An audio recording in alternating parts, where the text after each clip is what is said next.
एक समय की बात है। एक गांव में तो भाई रहते थे। उनमें से एक बहुत अमीर था, जबकि दूसरा गरीब था। एक बार वे दोनों इकट्ठा हुए और आपस में बातचीत करने लगे। हाँ, बेशक जिंदगी बहुत कड़वी है, पर फिर भी बेईमानी की तुलना में ईमानदारी की जिंदगी बसर करना कहीं बेहतर है। वाह वाह वाह वाह, क्या बात कही है। अरे अब दुनिया में ईमानदारी नाम की कोई चीज नहीं रही भाई, सिर्फ बेईमानी ही बेईमानी है। ईमानदारी से तुम्हारा कुछ भी भला नहीं होगा, समझे? अरे नहीं भाई, मैं तो यही समझता हूं कि ईमानदार होना ही बेहतर है। अच्छा, अगर ऐसी बात है तो आओ एक शर्त हो जाए। देखो, हमें जो 3 आदमी सबसे पहले मिलेंगे, हम उनसे यह पूछेंगे कि उनकी इस बारे में क्या राय है। अगर वो कहेंगे कि तुम जो कहते हो वो ठीक है, तो मेरे पास जो कुछ भी है वो सब तुम्हारा हो जाएगा। अगर वो ये कहेंगे कि मैं ठीक कहता हूं, तो जो कुछ तुम्हारे पास है वो सब मैं ले लूंगा। हाँ हाँ हाँ, ठीक है, मंजूर है मुझे, चलो आओ। गरीब भाई राजी हो गया। फिर सड़क पर चल दिए। वे चलते गए और आखिर एक आदमी से उनकी मुलाकात हुई, जो उसी रास्ते से लौट रहा था। नमस्ते भले मानस। नमस्ते। सुनो, हम तुमसे कुछ पूछना चाहते हैं। हाँ ठीक है, पूछो, क्या पूछना चाहते हो? अब तुम मुझे ये बताओ कि तुम्हारे हिसाब से दुनिया में ईमानदारी की जिंदगी बिताना बेहतर है या बेईमानी की? अरे भले लोगो, आज की दुनिया में ईमानदारी यही कहा। अब तुम मुझे ही ले लो। मैंने हर दिन बहुत बहुत देर तक और कड़ी मेहनत से काम किया, मगर कमाया लगभग कुछ भी नहीं। मेरी जरा सी कमाई का कुछ हिस्सा भी मालिक ने हड़प लिया। यह है ईमानदारी का नतीजा। ईमानदारी से बेईमानी कहीं गुना अच्छी है। देखा तुमने क्या कहा था मैंने तुमसे भाई, मेरी बात सही है और तुम्हारी बात गलत। चलो आओ आओ, अभी और चलते हैं आगे, आ जाओ। गरीब भाई को बड़ा दुख हुआ, मगर करता तो क्या। वे आगे चल दिए। वे चलते गए और आखिर उन्हें एक व्यापारी मिला। नमस्ते हुजूर। नमस्ते। दरअसल हम आपसे कुछ पूछना चाहते हैं। अच्छा, क्या पूछना है? पूछो। आप मुझे ये बताइए कि दुनिया में ईमानदारी की जिंदगी बिताना बेहतर है या बेईमानी की? अरे वाह रे भले लोग, ईमानदारी की जिंदगी में क्या रखा है? अब तुम मुझे ही ले लो। अगर मुझे कोई माल बेचना हो तो 100 बार झूठ बोलने की जरूरत पड़ती है, छल कपट करना पड़ता है। ऐसा ना करने का मतलब होगा कुछ भी ना बेच पाना। इतना कहकर वो अपने रास्ते चल दिया। दूसरी बार भी मेरी बात सही निकली चलो आओ आओ, एक और हो जाए, आखिरी वाला। गरीब भाई का दिल और भी बैठ गया, मगर वो करता भी तो क्या, और वे आगे चल दिए। वे चलते गए और आखिर एक जमींदार से उनकी मुलाकात हुई। नमस्ते श्रीमान जी। नमस्ते। दरअसल हम आपसे कुछ पूछना चाहते हैं। अच्छा, क्या बात है, पूछो। आपकी राय में दुनिया में ईमानदारी की जिंदगी बिताना बेहतर है या बेईमानी की? अरे वाह रे भले मानसों, आज के दुनिया में ईमानदारी है ही कहाँ। अगर मैं ईमानदारी की जिंदगी बिताता तो मेरी ये ठाट बाट होती क्या, ईमानदारी अपनी बात पूरी किए बिना ही जमींदार ने अपना घोड़ा आगे बढ़ा दिया। हाँ तो मेरे भाई, अब तो तुम्हें समझ में आ गया होगा। चलो अब घर चलते हैं। जो कुछ भी तुम्हारे पास है अब वो तुम मेरे हवाले कर दो चलो। गरीब भाई अपने घर की ओर चला जा रहा था। मन ही मन बहुत दुखी होता हुआ। उसकी जो थोड़ी सी जमा पूंजी थी वो अमीर भाई ने ले ली और केवल झोपड़ी उसके पास रहने दी। अच्छा ठीक है, तुम फिलहाल यहाँ रह सकते हो, अभी मुझे इसकी जरूरत नहीं है, मगर जल्द ही तुम्हें अपने रहने के लिए कोई दूसरी जगह तलाश करनी होगी, समझे?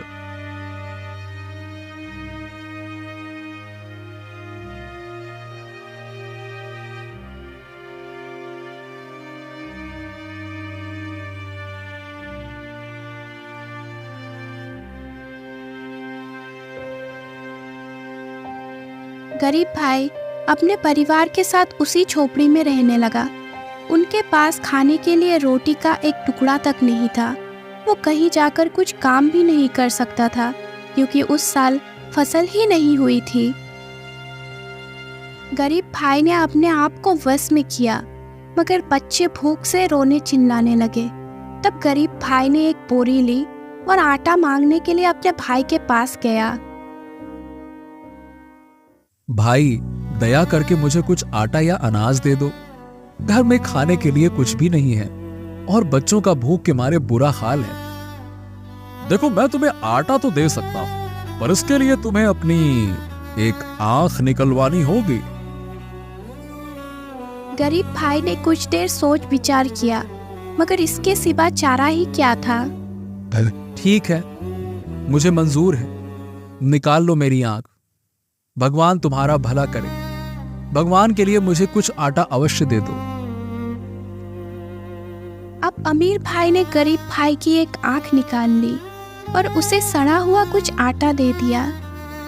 गरीब भाई आटा लेकर घर लौटा। उसकी पत्नी के जैसे ही अपने पति पर नजर पड़ी, वैसे ही वो कलेजा थाम कर रह गई। ये तुम्हें क्या हुआ है? तुम्हारी एक आंख कहाँ गई? भाई ने निकाल ली। गरीब भाई ने अपनी पत्नी को सारा किस्सा कह सुनाया। फिर रोए धोए चीखे चिल्लाए, मगर फिर उसी आटे से पेट की आग बुझाने लगे।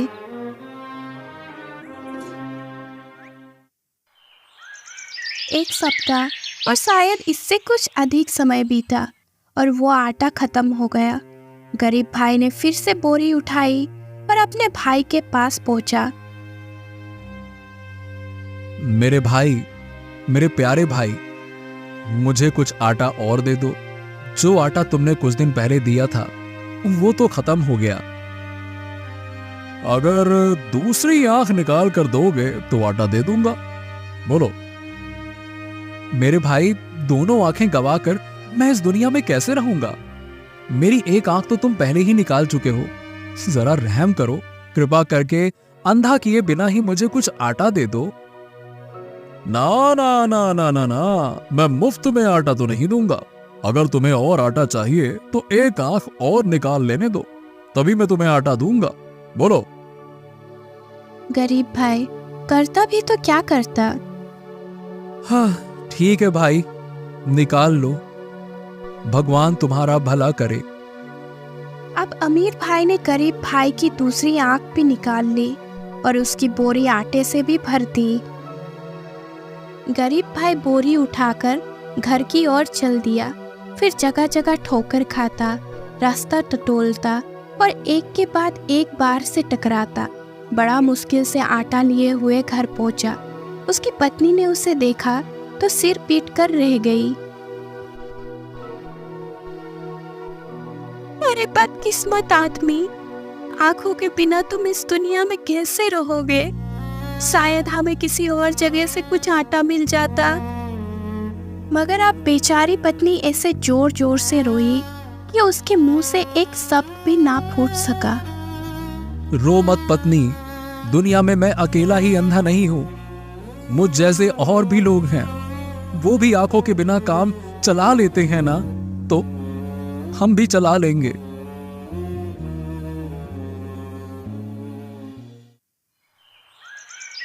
मगर एक बोरी आटा तो परिवार के लिए बहुत नहीं होता। वो जल्दी खत्म हो गया। मैं अब अपने भाई के पास नहीं जाऊंगा। मुझे गांव के बाहर सड़क के किनारे वाले चिनार के पेड़ के नीचे दिन भर के लिए पहुंचा दो। शाम को आकर तुम मुझे घर ले आना। उस रास्ते से बहुत से व्यापारी और घुड़सवार गुजरते हैं। कोई ना कोई मुझे जरूर रोटी का एक आधा टुकड़ा तो दे ही देगा। आंधे की पत्नी उसे वहां ले गई जहां उसने कहा था। वो उसे चिनार के पेड़ के नीचे बिठाकर घर वापस आ गई। अंधा वही बैठा रहा। किसी राहगीर ने उसे 1 पैसा दिया तो किसी ने 2। शाम होने को थी, मगर उसकी पत्नी को आने में देर हो गई। आंधा थक गया था, इसीलिए वो अकेले ही घर की ओर चल दिया। वो गलत दिशा में मुड़ गया और घर पहुंचने के बजाय तथा ये जाने बिना ही कि किधर जा रहा है, आगे ही आगे चलता गया। अचानक उसे अपने सभी ओर वृक्षों की सर की आवाज़ सुनाई दी। आंधे को यह समझने में देर न लगी कि वो किसी जंगल में पहुंच गया है और उसे यही रात बितानी होगी, मगर इस डर से कि कहीं किसी जंगली जानवर उसे देख ना ले, और वो जैसे तैसे एक झाड़ी के पीछे छुप गया। आधी रात हुई तो अचानक उसी जगह एक वृक्ष के नीचे भूत प्रेत उड़ते हुए आए। उनके सरदार ने पूछना शुरू किया कि वे क्या कुछ करते रहे हैं। मैंने 2 बोरी आटे के लिए एक भाई को अंधा करवा दिया। हाँ, तुमने अच्छा किया, मगर बहुत अच्छा नहीं। पर सरदार, वो कैसे? अरे बुद्धू, वो ऐसे कि जब ये अंधा इस वृक्ष के नीचे पड़ी हुई ओस की बूंदों को अपने आंखों पर मलेगा, वैसे ही उसकी आंखों की रोशनी लौट आएगी। मगर ये तो ना किसी ने सुना है और ना कोई जानता है, इसीलिए वो अंधा ही रहेगा। अब तुम बताओ, तुमने क्या काम किया? मैंने एक गांव का सारा पानी सुखा दिया है सरदार। वहां पानी की एक बूंद तक नहीं रही, इसीलिए वहां के लोगों को 40 कोस दूर से पानी लाना पड़ता है और बहुत से लोग रास्ते में ही ढेर हो जाते हैं। तुमने तो ये अच्छा काम किया, मगर बहुत अच्छा नहीं। पर वो कैसे सरदार? वो ऐसे कि उस गांव के बीचों बीच एक बड़ा सा पेड़ है। उस पेड़ के नीचे एक पत्थर रखा हुआ है। अगर उस पत्थर को हटा दिया जाए तो वहां से सभी की जरूरतें पूरी करने के लिए पर्याप्त पानी मिल सकता है। लेकिन ना तो किसी ने यह सुना है और ना ही कोई जानता है, इसीलिए पानी पत्थर के नीचे ही छिपा रहेगा।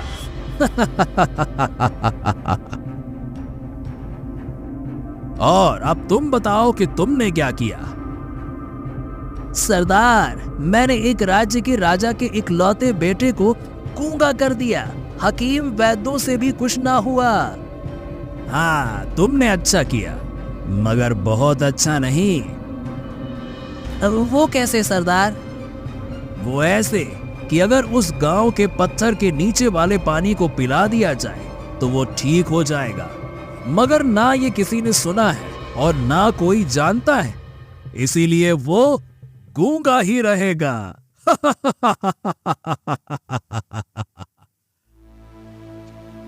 झाड़ी के पीछे बैठा हुआ अंधा सारी बातें सुन रहा था। जैसे ही भूत प्रेत वहां से उड़ चले, वैसे ही वह वृक्ष के नीचे गया और उसने अपने आंखों पर ओस मली। तुरंत ही उसे नजर आने लगा। तब उसने सोचा, अच्छा, अब चलकर लोगों की मदद करता हूं। उसने सुबह होने का इंतजार किया और सुबह होते ही वहां से चल दिया। वो उस गांव के पास पहुंचा जहां पानी नहीं था। उसने देखा कि एक बुढ़िया एक मटका लेकर जा रही थी। उसने बुढ़िया को नमस्कार किया और कहा, दादी, मुझे जरा पानी पिला दो। अरे बेटा, ये पानी में लगभग 40 कोस से ला रही हूँ। आधा तो रास्ते में ही गिर गया। फिर मेरा तो परिवार भी बहुत बड़ा है। पानी के बिना उनका बुरा हाल हो जाएगा। दादी, आपके गांव में मेरे पहुंचते ही सबके लिए काफी पानी हो जाएगा। बुढ़िया ने उसे पानी पिलाया। अब उसकी खुशी का कोई ठिकाना ना रहा। वह जल्दी जल्दी गांव पहुंची और उसने लोगों से इस आदमी की चर्चा की। किसी को विश्वास हुआ और किसी को नहीं। दयालु और भले आदमी, हमें जालिम मौत के पंजे से छुटकारा दिलाओ। ठीक है, अब चिंता की कोई जरूरत नहीं, पर तुम लोग मेरी मदद करो। मुझे अपने गांव के बीच वाले बड़े पेड़ के नीचे ले चलो, जहां एक बड़ा सा पत्थर है।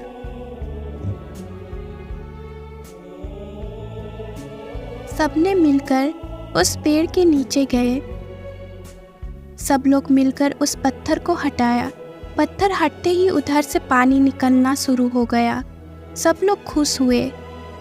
आपका बहुत बहुत धन्यवाद। आज आप हमें इतनी बड़ी मुश्किल से बचाई, जिसके लिए हम ना जाने कितने दिनों से परेशान थे। अब आप लोगों को चिंता की कोई आवश्यकता नहीं है। अभी कुछ ही समय में ये पानी तालाब, नदी और नालों को भी भर देगा। फिर उसने अपने पास रखे लोटे में थोड़ा जल भरा और लोगों को उस राज्य का रास्ता पूछकर वहां से चला गया। आखिर वो उस राज्य में पहुंच गया जिसका राजा का बेटा गूंगा हो गया था। मैंने सुना है कि आपके राजा का बेटा सख्त बीमार है। शायद मैं उसका इलाज कर सकता हूँ। अरे तुम क्या इलाज करोगे उसका? यहाँ बड़े बड़े हकीमों वैद्यों के किए भी कुछ ना हुआ, तुम भला क्या करोगे? अरे भाई, फिर भी आप लोग एक बार राजा को खबर तो कर दो। वे राजा को खबर नहीं देना चाहते थे, मगर ये व्यक्ति जिद करता गया। आखिर कोई चारा ना देखकर वे मान गए।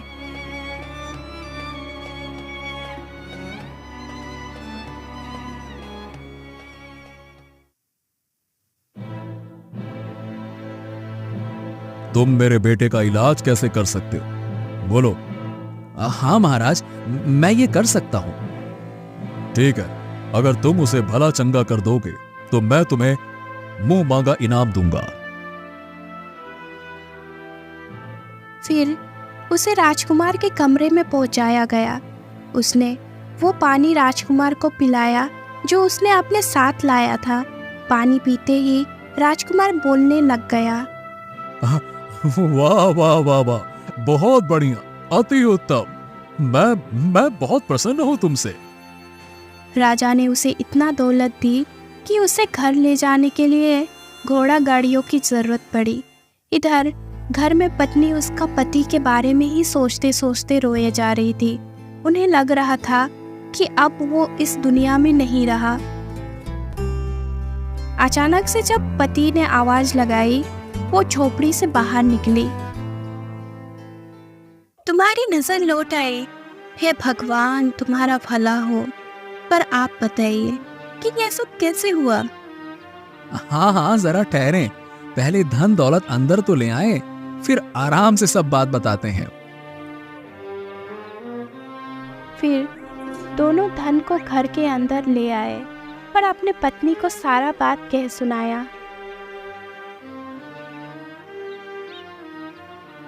अमीर भाई की दौलत अब इसके मुकाबले में थी ही क्या। अब गरीब भाई बहुत अमीर होकर खूब मजे की जिंदगी बिताने लगे। अमीर भाई को भी इसके बारे में खबर मिली तो भागता हुआ वो अपने गरीब भाई के पास पहुंचा। भाई, ये सब कैसे हुआ? तुम्हारी नजर लौट आई और तुम ऐसे धनी भी हो गए, ये कैसे हुआ? इस भाई ने कुछ भी नहीं छुपाया और सारा किस्सा कह सुनाया। अमीर भाई भी अब और अधिक अमीर होना चाहता था। जैसे ही रात हुई वैसे ही वो भागता हुआ चुपके चुपके उस जंगल में जा पहुंचा और उसी झाड़ी के पीछे छुपकर बैठा रहा। अचानक आधी रात को सभी भूत प्रेत और उनका सरदार उड़ते हुए इसी वृक्ष के नीचे इकट्ठा हुए। ये क्या किस्सा है? ना तो कभी किसी ने इनके बारे में सुना था और ना ही कोई जानता था, और फिर भी अंधा भाई आंखों वाला हो गया। पत्थर के नीचे से पानी बह निकला और राजकुमार भला चंगा हो गया। कहीं किसी ने चोरी चोरी हमारी बातें तो नहीं सुनी। आओ ढूंढे उसे। वे तलाश करने लगे। उस वृक्ष के पास वाली झाड़ी में देखा तो वहां अमीर भाई को बैठा पाया। उन्होंने उसे पकड़ा और उसकी बहुत पिटाई की। बेचारा अमीर भाई किसी तरह अपने घर वापस पहुंचा। अब अमीर भाई को काफ़ी पछतावा हुआ कि उसने अपने गरीब भाई के साथ कितना बुरा व्यवहार किया था।